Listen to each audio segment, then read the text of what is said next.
তিনটা জিনিস শরীরকে অসুস্থ করে: এক, কথা বেশি বলা; অধিক নিদ্রা ও বিশ্রাম; অতিরিক্ত পানাহার করা। চার জিনিস শরীরকে ধ্বংস করে: দুশ্চিন্তা ও পেরেশানি, হতাশা, ক্ষুধা ও অনর্থক অধিক রাত্রি জাগা। চারটা জিনিস চেহারাকে মলিন করে এবং আনন্দ ও সম্মান কেড়ে নেয়: এক, মিথ্যা; দুই, অহংকার; নাম্বার হচ্ছে প্রয়োজনীয় বিষয় ছাড়া অতিরিক্ত প্রশ্ন করা; আর নাম্বার চার, লজ্জাহীনতা ও অশ্লীলতা।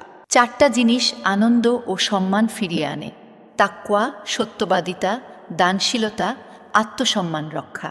চারটা জিনিস রিজিক বৃদ্ধি করে: এক, রাত জেগে তাহাজ্জুদের সালাত আদায় করা; দুই, নিয়মিত দান করা; তিন, সূর্যোদয়ের পূর্বে অধিক পরিমাণে আল্লাহর জিকির করা; চার, দিনের শুরু ও শেষে আল্লাহর জিকির করা।